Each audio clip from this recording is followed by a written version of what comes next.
अब देखिए विशेषण का तीसरा भेद है। दो भेद हमने पढ़ लिए हैं, गुणवाचक विशेषण और संख्यावाचक विशेषण। अब तीसरा पढ़ेंगे परिमाणवाचक विशेषण। इसका शाब्दिक अर्थ होता है मात्रा, माप, तोल।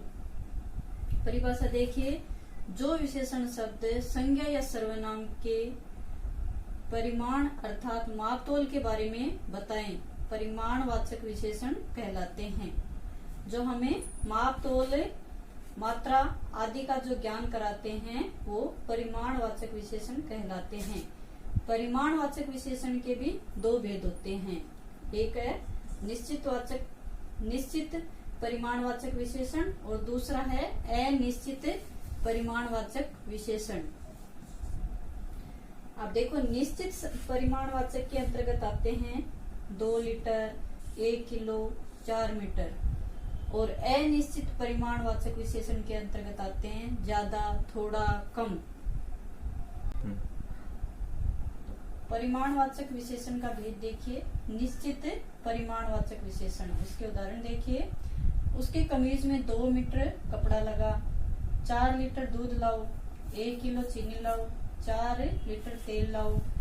तो इस उदाहरण में देखिए 2 मीटर, इसमें देखिए 4 लीटर, इसमें देखिए 1 किलो, इसमें देखिए 4 लीटर।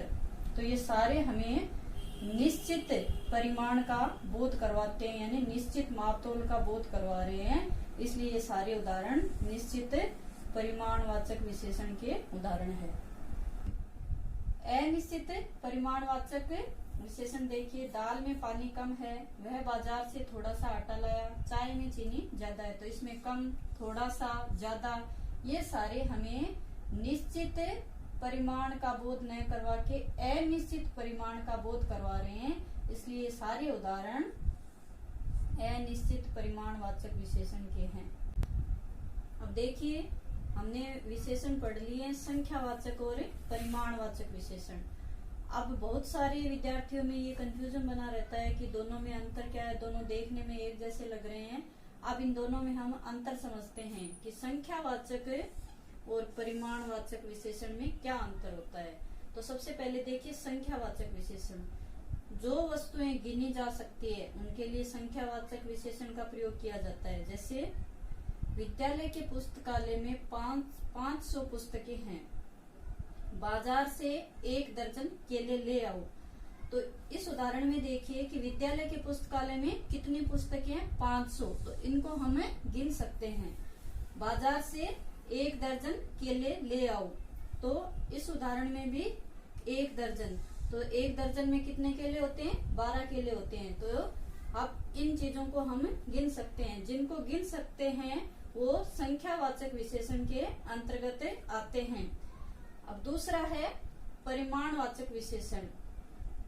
जिन वस्तुओं को मापा तथा तोला जाता है उनके लिए परिमाणवाचक विशेषण का प्रयोग किया जाता है।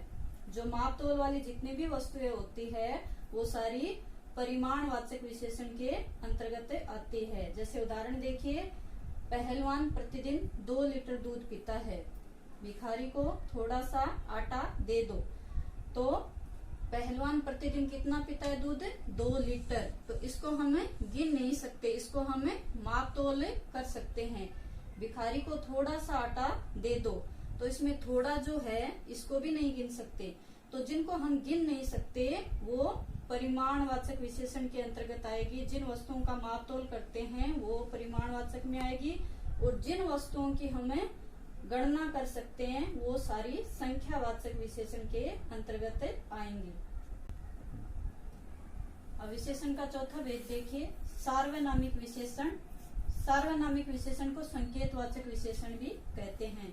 तो सार्वनामिक विशेषण की परिभाषा देखिए, वे सर्वनाम शब्द जो संज्ञा से पहले आकर उसकी विशेषता बताएं सार्वनामिक विशेषण कहलाते हैं। जो शब्द संज्ञा से पहले आकर उसकी विशेषता बताते हैं वो सार्वनामिक विशेषण कहलाते हैं। जैसे यह पुस्तक राम की है, वह कलम मेरी है, यह आम महंगे हैं। तो यह पुस्तक, वह कलम, ये आम, तो ये जो तीनों शब्द है ये संज्ञा से, ये क्या है, पुस्तक क्या है, संज्ञा है, कलम भी संज्ञा है और आम भी संज्ञा है। तो इन तीनों से यह वह ये तीनों आ रहे हैं, तो ये सार्वनामिक विशेषण है। अब देखिए, यद्यपि इन वाक्यों में आए यह और वह शब्द सर्वनाम है, पर वे क्रमश पुस्तक और कलम की विशेषता बताने के कारण सार्वनामिक विशेषण कहे जाते हैं। संज्ञाओं की ओर संकेत करने के कारण इन्हें संकेतवाचक विशेषण भी कहते हैं। जैसे यह आम महंगे हैं, यहाँ ये शब्द आमों की ओर संकेत करने के कारण संकेतवाचक सार्वनामिक विशेषण है। और देखिए, सर्वनाम तथा सार्वनामिक विशेषण में क्या अंतर होता है। सर्वनाम में और सार्वनामिक विशेषण में क्या अंतर होता है। तो सबसे पहले सर्वनाम के उदाहरण देखिए। वह बाजार से आम लाया, कोई दरवाजा खटखटा रहा है। तो अब देखिए सार्वनामिक के उदाहरण, वह आम मुझे दे दो, कोई बच्चा दरवाजा खटखटा रहा है। तो ये संज्ञा से पहले वह आ गए, तो ये इसकी आम की विशेषता बता रहा है, तो ये आ गया सार्वनामिक विशेषण। और यहाँ बच्चा जो है इसकी विशेषता बता रहा है कोई, तो ये भी हो गया सार्वनामिक विशेषण। इस प्रकार यदि सर्वनाम शब्द संज्ञा से पहले आकर उसकी विशेषता बताए तो वे सार्वनामिक विशेषण कहलाते हैं, और यदि संज्ञा के स्थान पर आए तो सर्वनाम कहलाते हैं। आज हमने विशेषण चैप्टर पूरा कर लिया है, तो अब हम इसकी जो मुख्य मुख्य परिभाषाएं हैं उनको वापस एक बार दोहरा लेते हैं। तो सबसे पहले विशेषण की परिभाषा, संज्ञा या सर्वनाम की विशेषता बताने वाले शब्दों को विशेषण कहा जाता है। तो विशेषण के कितने भेद होते हैं? 4 भेद। गुणवाचक विशेषण, परिमाणवाचक विशेषण, संख्यावाचक विशेषण तथा सार्वनामिक विशेषण। गुणवाचक विशेषण की परिभाषा देखिए, जो शब्द संज्ञा या सर्वनाम के गुण, दोष, रंग, आकार आदि के विषय में बताए गुणवाचक विशेषण कहलाते हैं। सेकंड है परिमाणवाचक विशेषण, जो विशेषण शब्द संज्ञा या सर्वनाम के परिमाण अर्थात मापतोल के बारे में बताए परिमाणवाचक विशेषण कहलाते हैं। तीसरा है संख्यावाचक विशेषण, जो विशेषण शब्द संज्ञा या सर्वनाम की संख्या के बारे में बताए संख्यावाचक विशेषण कहलाते हैं। चौथा विशेषण है सार्वनामिक विशेषण, वे सर्वनाम शब्द जो संज्ञा से पहले आकर उसकी विशेषता बताएं सार्वनामिक विशेषण कहलाते हैं। अब है प्रविशेषण, वे शब्द जो विशेषण की भी विशेषता बताएं प्रविशेषण कहे जाते हैं। धन्यवाद। मैं आशा करती हूँ कि आज आपको विशेषण टॉपिक अच्छे से समझ में आ गया होगा।